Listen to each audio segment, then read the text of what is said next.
обложку книги, да. Вот. Это она вышла совсем недавно у нас в Улан-Удэ, а до этого она выходила в журнале «Байкал» в течение в конце 10-го года и весь год, 11-й год, да, в журнале «Байкал». Вот. Что могу сказать про себя, буквально несколько слов. Эта книга, конечно, была написана на основе моих дневниковых записей, которые я вел в 1982 году. Вот. У меня было такое представление, когда я вот старался записывать, вести дневники, и у меня не хватало трудолюбия, что называется, Шлёк родилась, и все равно, то есть начнешь где-то месяц, 2-3 проходит, добрасываешь его, и потом снова не возвращаешься.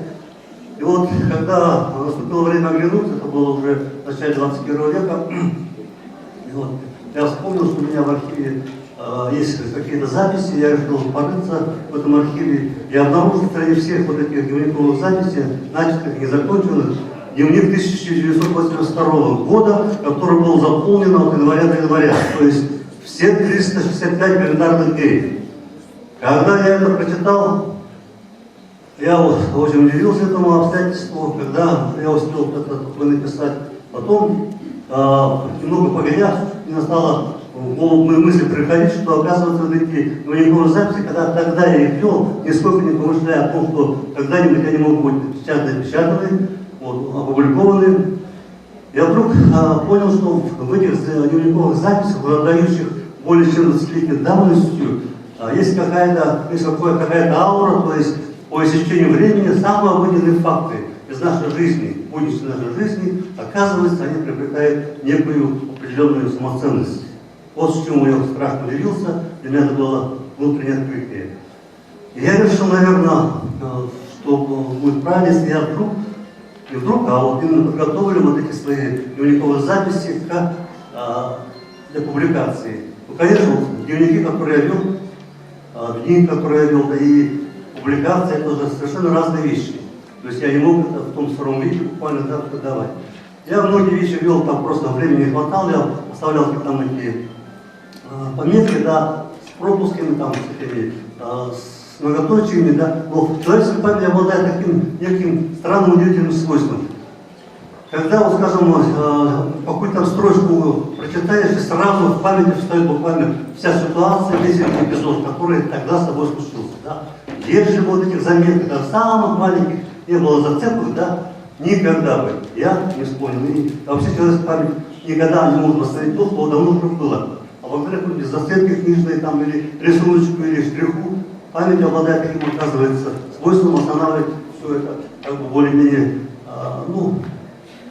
восстанавливать, одним словом, да. И вот книгу я подготовил, там она, в принципе, это не совсем дневниковые записи, в этой книге, я думаю, об этом скажут мои краеведы, ее коллеги, те, которые знакомы с этой сутрой, еще в журнальном варианте, да. Вот, я думаю, они об этом лучше скажут, со стороны, что называется, виднее. Вот. Но для меня эта книга, конечно, она очень... Я еще от нее не отошел до конца, она как-то еще во мне сидит, эта книга, да. Вот. И то, что, вот, скажем, вот сегодня мы собрались на презентацию, для меня это очень радостно, потому что вы, как бы это, оказываете мне своего рода моральную поддержку. То есть эта книга пишется, естественно, для меня самого, а для людей, для моих современников. И что я хотел еще подчеркнуть, в этой книге много очень, как бы скажем, персонажей, да? Многие из них сегодня с нами нету. Вот. Поэтому мои близкие друзья, скажем, тот же самый Толя Политов, презентация книги, которая вот сегодня была у нас, да, вот где-то днем, да? Потом тот же самый Саша Ахмарханов, который был моим близким другом, или Бата Гуржапович Маякуев, да, или Эдик Вальбуров, да, и еще другие вот такие наши интересные молодые люди, которые действительно составляли цвет нашей бурятской интеллигенции. Вот, и их, к сожалению, к великому сожалению, их с нами нет. Поэтому книга становится еще больше, мне дороже. Вот. И вот здесь я хотел один из, как бы скажем, героев, что ли, вот, этой книги, которую я написал. Вот, и это Батуев Александр, Саша Батуев. Вот, Саша, встань, пожалуйста. А? Вот, слава Богу, что он живо-здоровый, что видишь.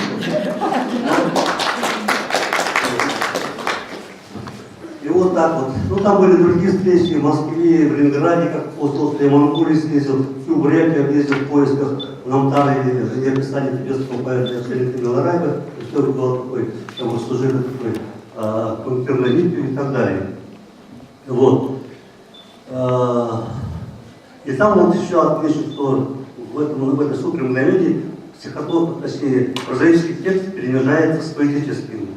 Вот, поэтическим. То есть там очень много стихов, и в принципе, стихи, если собрать, то они могут входить в отдельные самостоятельные сборники.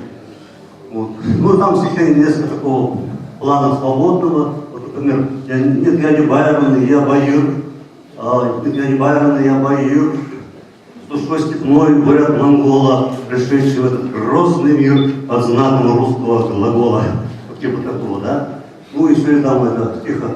И там развивает тему, это, как называется, это, макаронические стихи. Так, когда вот в тексте, допустим, на русском языке вставляется языки, допустим, слова из других языков, скажем, из французского там, или из английского. Такие есть примеры у нас в русской поэзии, их много таких. А здесь я увлекался бурятизмом, есть такая знаменитая своего рода, ну, большое стихотворение называется «Я родился степь Харинская, юрка, бойлочная жила». Курилды алтынды кыдері, мұң қыздарым ойылды, уже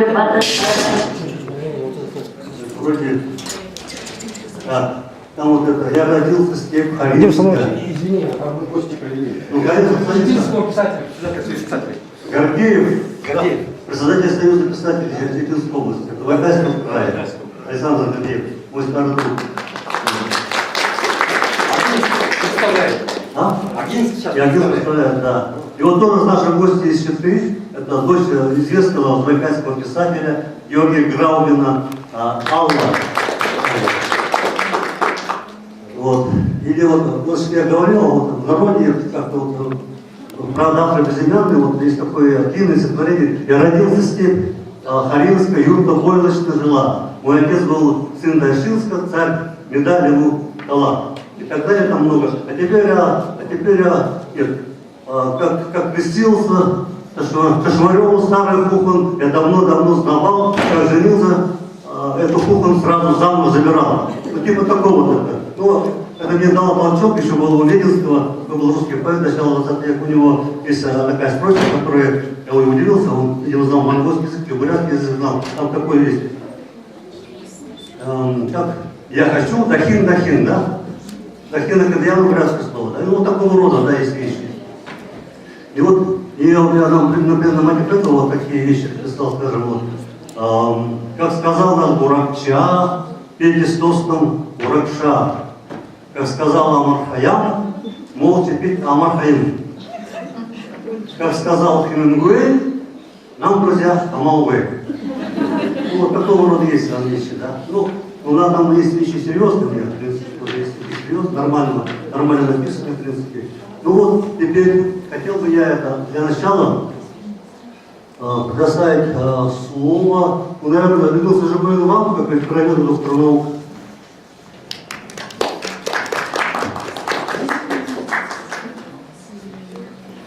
Дорогие коллеги, наверное, нас собрались заинтересованная такая публика. Я бы хотела сказать, что вот я о «Сутре мгновения» писала в журнале «Байкал», и мне не хочется повторяться и продолжать, что говорил Борис Саномович.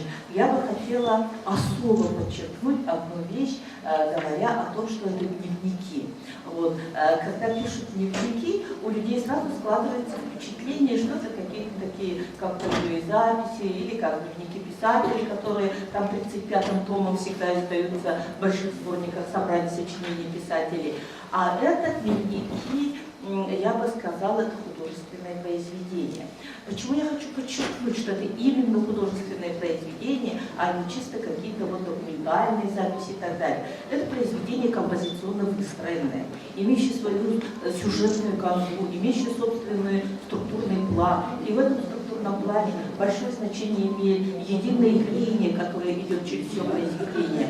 Вот. И я бы хотела сказать, что эта линия вот, буддийская, вот, линия поэта и читателя, линия, вот, можно сказать, еще пробурятская такая, монголо-бурятская линия. Вот все эти линии вот, стянуты, вот, это единая линия, идущая через все вот эти, ну, собранные как бы по дням.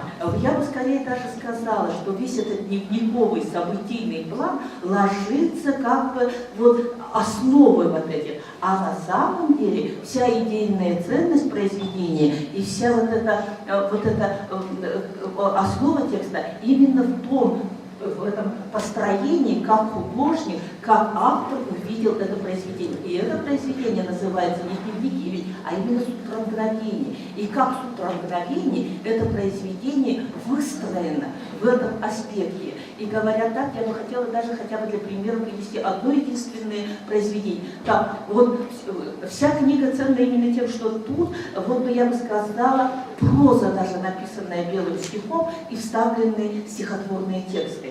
И все эти стихотворные тексты в какой-то степени продолжают его прозаические мысли и являются какими-то философскими идеями его произведения. И там через весь текст идет идея о поэте, и роль поэта во все века очень велика, и поэт является определенной личностью, который вот, глаголом должен сжечь сердца людей. Вот именно в этом, мне кажется, ценность этого произведения, что он, сравнивая, вот даже не столько сравнивая себя с Милорадовой, а как бы вот проведя всю линию жизни Милорадовой, его трудов, его поэзии, он как бы протягивает вот эту идею, вот в его время, кто такой поэт, какова его роль, и каков человек, который должен вот, суметь сказать свое слово в свое историческое время. И говоря о Милорадове, вот есть там у него такая притча о коровьем роге. Знаете, вот даже говоря об одном единственном небольшом стихотворении, хочу сказать, что у Дугарова никогда ничего не пишется просто так. Это нету просто вот такого какого-то, вот написала все. Нет, если это притча, это у него действительно, как христианские притчи, выстроены в назидательном тоне, со всеми оформлением композиционным, построением сюжетным текста, вот этой иносказательностью, назидательностью. И вот эта идея, какую он хотел, он это доказывает, и потом еще в дальнейшем тексте повторяется, что такое тема, как живем в этой станции, и каковы наши пути, и что такое нирвана, например. И в этом отношении я вот, думаю, что я бы очень хотела сегодня единственной мысль привить нашей встрече, сказать, что это художественное произведение. Это не просто дневники, которые, в общем-то, написаны художником. Вот именно, что он вспомнил, посмотрел, увидел, что вот такой год у него был. Это просто, конечно, выстроенное вот большое художественное произведение. Естественно, там есть действительно каждому удовольствием, с удовольствием узнаешь знакомые места, знакомые имена, знакомые книги, знакомые картины, и это радует сердце, когда читаешь это произведение. И главное еще, огромное, конечно, я бы сказала, это дневник кочевника, кочующего по всей Евразии. И я очень рада, что мы сегодня говорим о творчестве Баиры Дугарова. Спасибо. Вот, я еще хотел, поскольку мне хотел отметить особый тех присутствующих, что в числе вот этих персонажей вот, Суткин на Илье. Хорошо, что они пришли. Вот я скажу, даже Асура Гнеева, встаньте, пожалуйста. Вы там упоминаетесь, когда я посетил Хоринский музей, пересеклись, отлично. Вот. И потом, тогда он возглавлял бюро пропаганды художественной литературы, Асурович. Гнеев, очень известный писатель. Вот сидит Сергей Кумуров, писатель, поэт, да? Он нам тоже фигурирует, Сергей там и есть. Потом, кто я кого-то еще видел. Забыл сказать, вот брат, родной брат Саши Кумархана, вот Виктор Захарович, пришел, спасибо тебе. Вот. Так, теперь я вот уже говорил о том, что первая публикация состоялась в журнале «Байкал». Вот, и журнал «Байкал» меня поддержал, сильно поддержал. Поэтому я с удовольствием и с благодарностью хотел бы предоставить слово Хотел предоставить слово редактору журнала «Байкал» Наталье Николаевне Ереновой. Пожалуйста, Наталья Николаевна.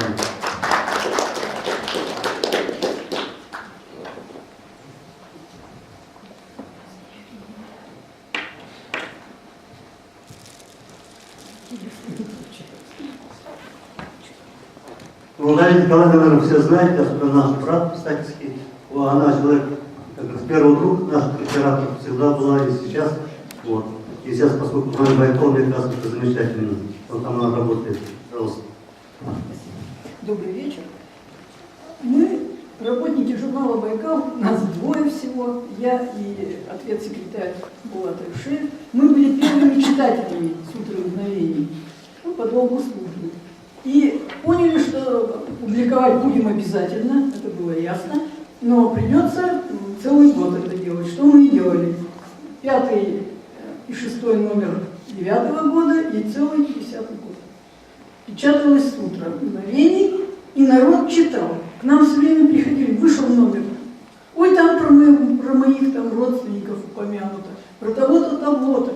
И мы, конечно, радовались. И сами получали большое удовольствие от чтения. Потому что я совершенно согласна с Людмилой Санжибоевной, что это художественное произведение. Никаких сомнений у нас не было.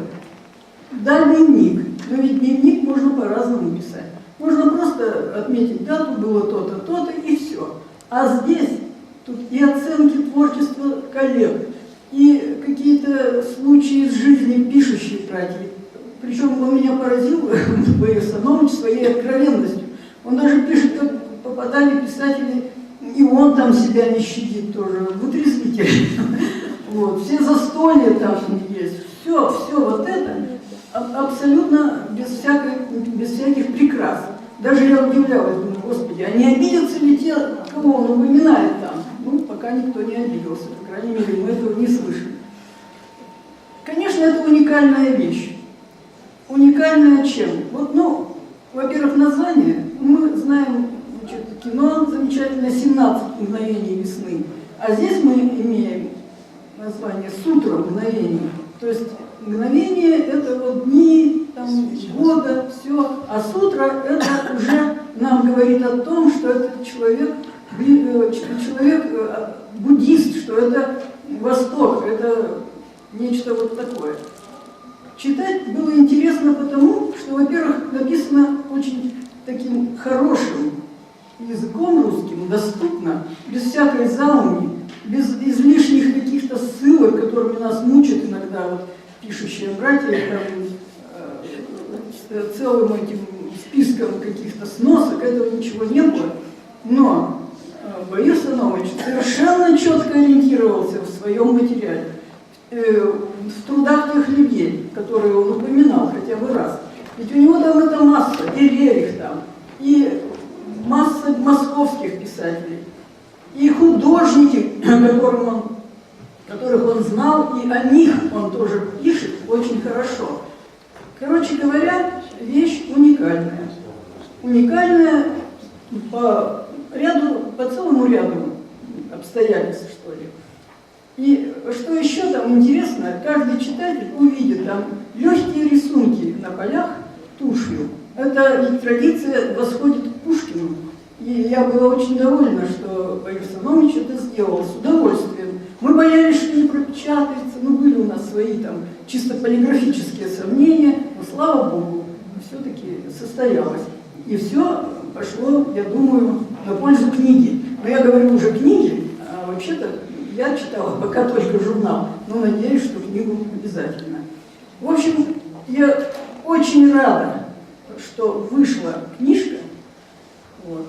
Вышла сразу, можно сказать, с небольшим разрывом журнала, и она обязательно будет прочитана. И там я лично для себя узнала много нового. Но вот опять-таки в этих самых макаронических стихах я не знала этого названия.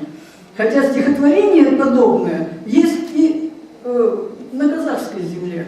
Вот буквально этот родился степь Харинска, там тоже в этом же размере, но на казахских примерах. Вот. Так что был, видимо, какой-то Вот это для меня было новое.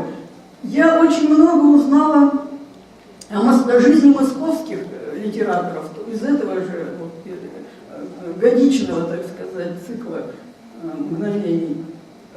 Всего лишь 1 год, 82-й, но он оказался чрезвычайно богат всем.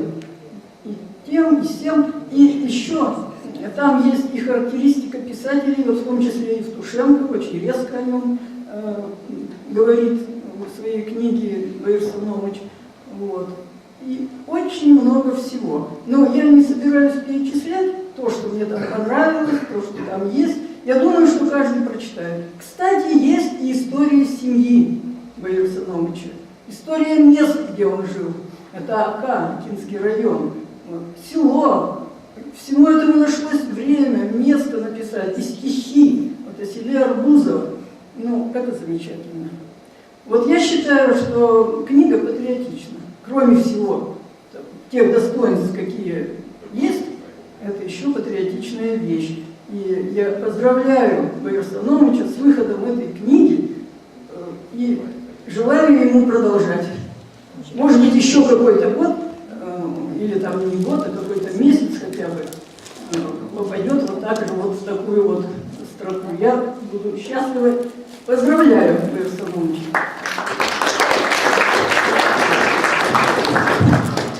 Я поздравляю.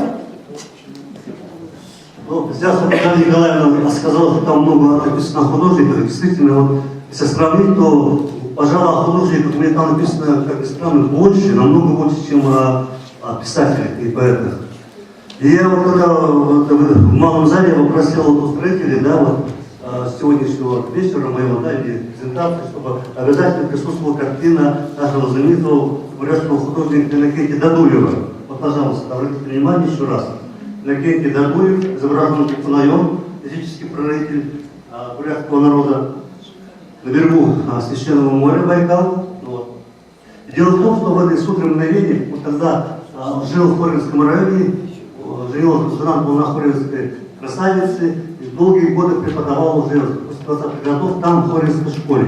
В общем, Хоринск стал его второй родиной. И о нем, как о художнике, совсем забыли. Вот, о нем знали только как о педагоге. Кстати, он учитель нашего известного писателя, поэта, героя соцтруда Анатолия Антонова. Вот.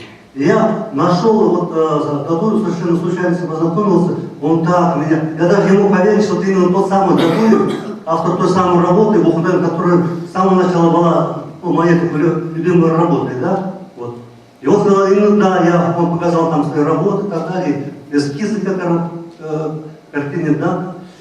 И там о нем очень много написано, кстати. И там много есть и других наших замечательных художников, об Али Цепиковой, даже Пурбой, о Чингизе Шамхорове, да?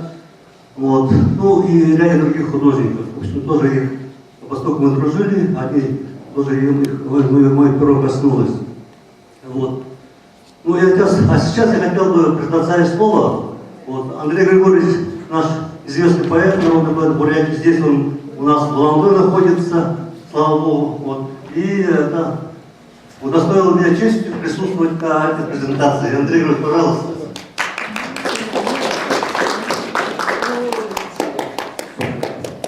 Добрый день. Я, в отличие от Натальи Николаевны, прочитал книгу. Взял в Национальной библиотеке, 2 дня и 2 ночи провел с замечательным автором наедине. Ну, для меня, человека, который творчество Бориса Номыча поэтическое знает, я писал о нем в книжке «Певцы родной земли» специальную главу. Ну и вообще следил всегда за его творчеством с самого начала. Но эта книга, конечно, была совершенно новой. Книга для меня поразительная просто. Я в последние годы много занимался русскими классиками. Напечатал 3 тома о великих русских поэтах, о великих прозаиках, о великих драматургах. И знаю, что такое дневник писателя для того, чтобы понять его творчество, глубже понять его творчество. Мне, например, дневники Блока совершенно точно открыли его мир и мир его поэзии, особенно полемику вокруг поэмы «12». Там было ясно, что он хотел сказать, и что это никакая не поэма, а Октябрьская революция, это нечто другое. Из дневников это очень хорошо видно. И вообще, тот, кто занимается литературой, я думаю, поймет меня. Вот когда читаешь дневники Пушкина, Толстого, пусть у Толстого, в отличие от Баира Садовича, там много бытовых таких записей, там о творчестве очень мало, но тем не менее. Пушкин, Толстой, Достоевский, дневник писателя, это уже более глубокая вещь, он печатал ее в своем журнале, который так и назывался «Дневник писателя», ну и других русских поэтов. Они, эти дневники, открывают духовную жизнь каждого автора. Если в произведениях мы какой-то художественный образ времени можем составить по произведениям их, то дневники открывают, конечно, духовный, внутренний мир человека. Так вот, книга Баира Дугарова, она поразительна просто в этом отношении. Она открыла богатейший духовный мир, духовную жизнь нашего друга. Там очень много глубоких замечаний, размышлений о тибетской философии, о тибетской этике, ну и много других вещей. И хотя я, скажем, вырос в Бурятии, но я много просто не знаю, я не занимался этим. Он занимался этим профессионально, ну и потом, как человек широких таких взглядов, он, конечно, и имеет право свое мнение высказать, и очень хорошо это сделал. Так что книга замечательная, просто замечательная. Я думаю, что для студентов, педагогов, ученых, да и людей, которые любят литературу и не просто поверхностно ее воспринимают, а более глубоко, эта книга будет просто открытием большим. Для меня первые страницы, для меня как-то, я подумал, что, может быть, Баир зря много таких бытовых подробностей в ней описывает. Ну, скажем, там, зашли с Ордени в кафе, там, заказали, выпили, там, еще что-то. Я думал, что это может быть не нужно, но потом подумал, чтобы воспроизвести разговор с тем же Ордени по-настоящему, он же не может просто, вот был у меня разговор с Ордени, и мы говорили вот так, да надо же какое-то вступление, так сказать, экспозицию, чтобы читатель понял, где, в какой обстановке это все говорилось. И я тогда согласился, и когда я уже дочитывал книгу, я понял, что да, все восторг. И вторая зацепка была, значит, вот о стихах. Тут у меня уже говорили о стихах. И мне поначалу показалось, что стихи, в бытовых таких вещах, просто стихи, которые рождаются как экспромт, и их не надо читателю, так сказать, предлагать. Потому что литературный вкус, так сказать, в этих стихах значительно ниже, чем в поэтических сборниках автора.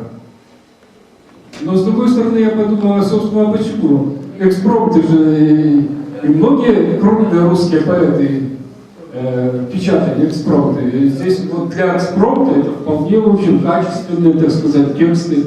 А что особенно меня в пользу автора расположило, что рядом с экспромтами и рядом со стихами, быстро родившимися и, может быть, невысокого такого уровня, рядом с ними есть просто замечательные стихи. Просто замечательные. Я хотел если бы у меня была книжка, я помню, на какой странице, прекрасное стихотворение, которое мне хотелось сразу тут же заучить.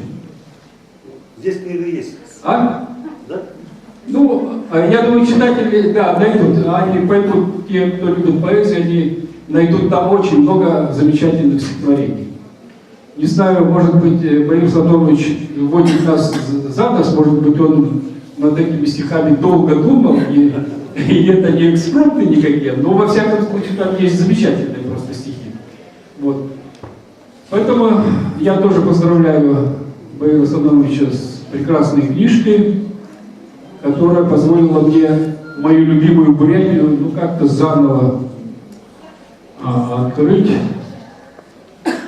добавил очень много замечательных впечатлений о культуре Бурятии, о глубочайшей и многовековой культуре, которая, по-моему, сейчас в мире только открывается. Последние 10-20 лет, благодаря переменам общественным, политическим, я думаю, мир открывает прекрасную культуру нашего края, и Баир Сономович достойный вклад в это внес. Спасибо.